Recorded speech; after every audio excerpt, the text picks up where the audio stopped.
పాత్రతో మరి తెలుగు వారందరినీ తట్టి లేపిన పలనాటి యువ వీర కిశోరం పాత్రలో బాలచంద్రుడి పాత్ర మనందరికీ తెలుసు. అమాత్యునిగా అంతకు మించినటువంటి గొప్ప నటులు వారి పర్యాటక సాంస్కృతిక సినిమాటోగ్రఫీ మంత్రుల వర్యులు గౌరవనీయులు శ్రీ సురేష్ గారు బాలచంద్రుడు ఏకపాత్రాభినయంతో తదుపరి మన ముందుకు రాబోతున్నారు. ఒక్కసారి గట్టిగా కర్తాల పళ్ళతో పాని ఆహ్వానిద్దాం.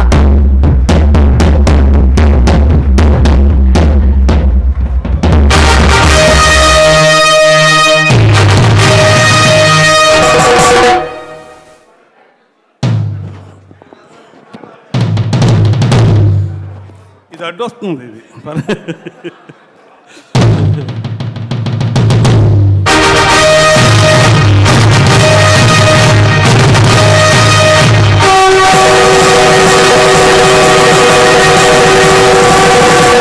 అదే రణభేరి.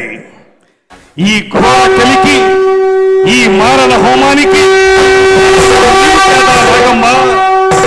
ఏనాడో ఎక్కడో నిరాశ్రయంగా సన్యాసించబడి ప్రపంచ సౌఖ్యానికి ఆవల విసిరివేయబడిన జుత్తి భాగాల పాటి కారడవిలో ఆరవిల్లి నాగమ్మవనే నిన్ను నలగామరాజనే ఆ దురాత్ముడు నీ ఆతిథ్యానికి మేనుపరిచి చేరదీసి అందజేసుకుని అమోచ్ఛవతో రందించకపోతే ఇంతటి చరిత్ర ఉండేది కాదే.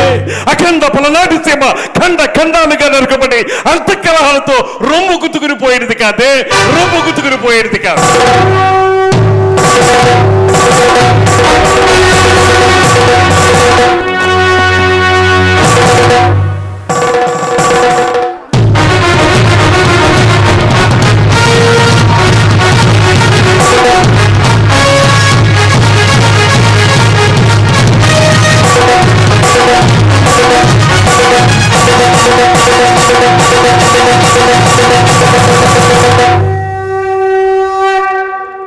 అలుపన్నది లేకుండా ఆశాంతం అద్భుతంగా పలికిన బాలచంద్రుడి ఏకపాత్రాభినయంలో అలా వచ్చి ఇలా మెప్పించినటువంటి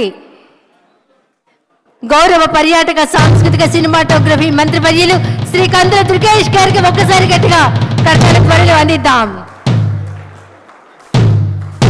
తర్వాత మరొక స్కిట్తో మన ముందుకి రాబోతున్నారు సమయం సందర్భం లేని ఎన్ ఈశ్వరరావు గారు, సుందరపు విజయ్ కుమార్ గారు, శాసనసభ్యుల బృందం.